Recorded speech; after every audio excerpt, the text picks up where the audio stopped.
Yo, what up? This DJ Upgrade, you now tapped in with a Thizzler. Make sure y'all subscribe, man. Fast.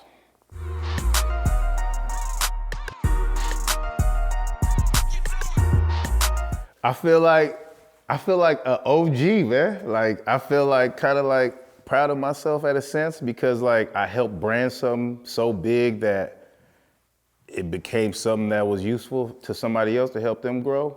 But at the same time, it's like, you know, I'm hearing rumors they used to stay out here and shit, and it's like, damn, bro, you can't give, you know, the little Bay Area brothers they shout out or whatever, you feel me? So that shit had me bitter for a minute, but like, at the same time, I didn't make the dance up, you know? Somebody from 7-3 made it, and his name LD, and like, from him doing it to people doing it in the house parties, then it get into the functions. Once it get into functions, it becomes like Bay Area, Northern Cali wide, because like back in the day, you go to a function, everybody's not from that city, everybody from Sac, Stockton, everywhere or whatever. So I understand how it got out.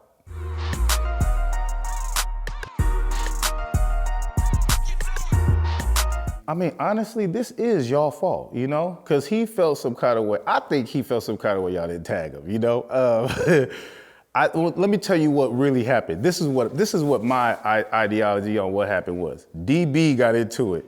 And DB was saying, I made this. When did you see niggas before? When did you know, when he was going in on his rant? So later after that, I did see that Blueface took the dance. So as a producer, I was saying what I did with that record.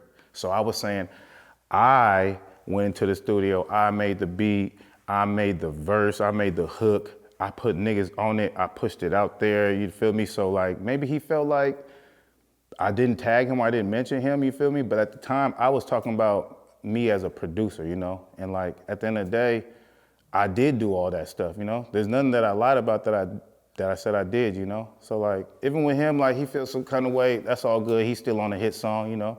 I got some more hit songs, I'm gonna make some more. At the end of the day, I just feel like a creator keeps creating, man, you know? So, Trap Diva's coming soon.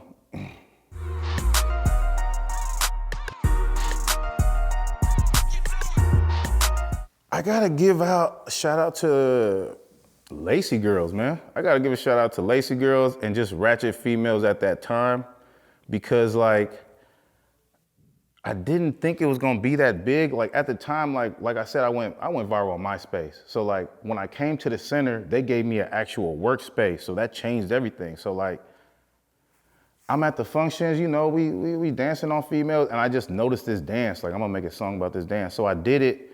And I started to see like everybody kind of was like captivated by it. And, you know, I used to tell Rico, you know, like, man, this shit is kind of blowing up, man. Even DB had to tell me like, bruh, they want that song big. So like, when I looked up on YouTube and just typed in drop it to the clap and I seen like kids doing it and hella people doing it, even like LA people doing it. I see people jerking to it, like, it made me proud once again, like something that I helped, you know? I didn't make that dance, but I helped make that dance good, big or whatever. I helped brand that dance or whatever. And it was just something that I felt proud of, you know? And I'm glad it made it to that far. It's still on its way too, cause like at the end of the day, you know, Blueface, he could babysit that motherfucker, but that shit belonged to Oakland still, you know? Niggas ain't going out like that. Oh, Jesus Christ.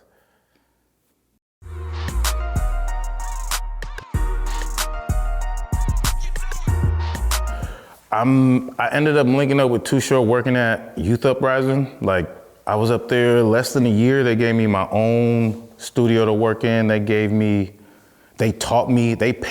to teach me how to engineer so I could teach the kids how to engineer so I could have a reason to get a check, basically. And I didn't know it, but some people who work for Too Short and are under Too Short, you feel me, that's a part of Too Short circle, highly ranked people, were kind of like peeping me and kind of seeing like, okay, he got to follow him with the kids. So I went from being brought downtown to like people kind of whispering like, you need to really come with Short to LA or whatever. And he used to have us open for him for a little second.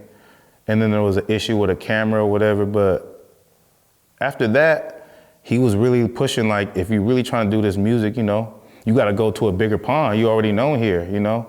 So I did, and it was like I don't know how to even explain it, bro. Like, I thought I knew hella much. I realized like I didn't know shit. Like, he don't even necessarily gotta talk to me. I can sit in a room with him within 24 hours and I'll learn like several different things. That's like how music really goes, just from his conversations, the niggas who we talk to conversations and everything. Like, there's a lot of bullshit that people kind of focus on, and that's not gonna get you no streams, you know? Hella people be worried about the views and all that stuff on IG, but there's certain things that you could do that's gonna generate streams, and streams gonna get you actual money or whatever, and that's gonna get you actual plays. People kind of be focused on the cap part and the beef aspect, and being around Short, that's a nigga who kind of like breezed through that East Coast, West Coast beef. Like, you never heard nobody even mention Short, and Short was on the East Coast and the West Coast, so like, he's kind of teaching me and instilling in me like, this is how you be hot for hella long. I'm this hot this long because I don't associate myself with that. I don't entertain that. And that's what I'm trying to be like too. But you know, I got problems not responding to shit, man. You know, I'm trying to work on that shit. But like, being around that man, like, it's for surely like evolved my music. It's evolved my professionality. It's involved for surely like my work hustle and like my shortcuts. Like, I always been a nigga that felt like since I'm unsigned, I need a little shortcut. I need some niggas that kind of like believe in me, that in high places or whatever. And like, him being around Short, like, I got some more people in high places that see my hustle, see like, I don't necessarily be about the drama. I just got problems pressing reply. That's all, you know?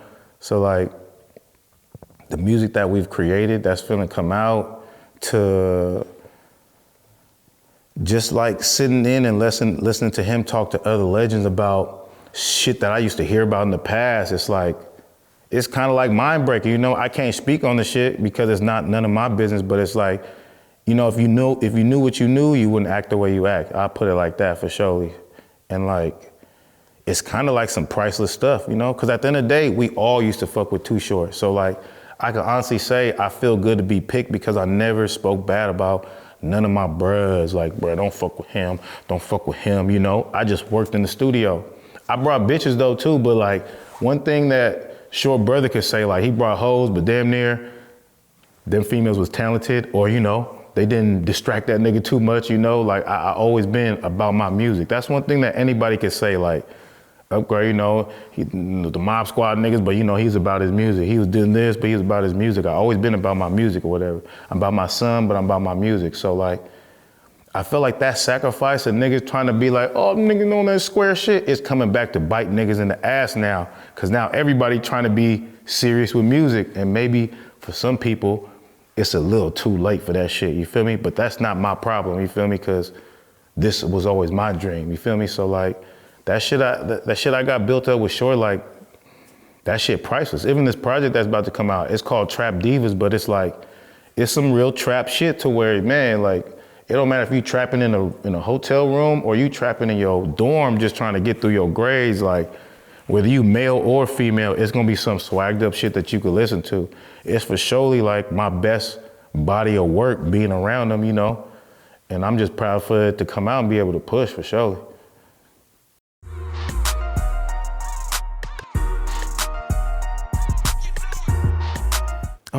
I got licks from Hungry. I was staying in the Bottoms, and shout out to the Bottoms, shout out Boog, shout out everybody, man, from the Bottoms, you feel me, West Oakland. I was in the Bottoms, and they was like, do you want to be in a movie? And I'm not gonna lie, man, I did not take that movie hella serious for hella long. Like, we was at, what's that shit called where you reading your lines and shit? We was at line practice, and I still was like, you niggas really trying up in this motherfucker. You niggas really trying to be Denzel, okay. I'm just thinking like it's some Rudy Poo shit or whatever. And then I heard the director say something about how much money was spent on it. And he said something like, I spent my college tuition. I was like, college tuition? That sounds like a couple $100,000? Like, oh, this ain't gonna be, cause in my head, I'm thinking, cause the dude who's shooting it, he's known for music videos. So I'm thinking it's gonna be a music video, 15-minute thing or something like that. And I start hearing about everybody else jumping into it. I start hearing about Colin Tilley, and he directed Deuces. I'm like, oh shit, this is gonna be something real. So I started going over my lines again, and they had me pick my, let me go back. They had me pick my part. I had a pretty good choice over who I could have been. And I picked the bad guy because the bad guy was lit. Just reading the story and them telling me what happened to him, like, fuck it. I'm gonna go out like the bad guy if I go out like anybody else. And I would say that was a experience too, because like I'm the only person on the main cast who doesn't have a history in acting. So like, I'm kind of thinking I'm trash, you know? And they like, bro, you got hella energy. People really like what you're doing. My only bad thing was I freestyled every line in that movie damn near. So it's always, I said something different every time. So like, they be like, what up, Cam? I'm like, what up, nigga? What up, bitches at? I run it back, all right. What up, Cam? What up? And the number's still the same. I think I thought they was gonna say, what up, bitches? I like that, take more or whatever. So I said something different every time. And there's somebody named like there's a name for somebody who makes sure you say the same thing. And she hated me, but she was like, every take has a lot of energy. You're just giving them stuff to go through. Just keep doing your thing. The movie kind of like broke me into like being professional. Cause like, I thought it was some play shit, and they started talking about how much the red cam cost. It's the first urban film shot on red cam. And they said the camera cost $80,000. I'm like, God damn, $80,000 camera. And I walked up to it, it looked like Megatron and shit. They was pulling out hella little electric parts to it, and it was folding up with metal shit going in and out. I'm like, damn. So I pulled my bruh Santi to the side, because I got him in the movie. I'm like, bro, we got to go hard, bro. This is gonna be a real movie. And it's like, I gotta thank Hungry and the whole cast for that experience, because like, if it wasn't for that and me going to South by Southwest, that's the only time I've been in the South. So like, I'm at South by Southwest, people watching the movie, and I got to really deal with perception, because like, motherfuckers was scared to shake my hand after that movie in Texas, for sure. They don't know me, they didn't go to school with me, so like, it was like ladies kind of like, and then I find out like they do movies. I'm like, so you be around a whole bunch of actors and you still scared of me? Like, that's kind of crazy. Maybe I come off shady. Like maybe I could do that role hella good. And then like, we started doing screenings, and somebody mama called me a bitch. Like, you was a bitch, I hated you. And I felt hella embarrassed, like, damn, Granny called me a bitch, though. I should clap her. But I was kind of like, I was blown back. Like, to this day, I still meet some people that kind of be like, you did your thing in that movie, bro. And it's like, bro, you don't gotta watch me like that, bro. That's the old me, you know? Like, I kind of like, for my character, they told me I was too likable. So I was like, I could be shady likable for sure. You know, I could mix a little MAC with a little DB. With a little bit of me, feel me? Mix some motherfuckers up in there and just be like, you know, a loud, kind of lovable nigga on mamas, nigga. So like, that's what I try to do. And it's like the experience. And even like to this day, like a couple days ago by, like, bro, I just seen Licks. That shit changed my life. Just watch Licks again.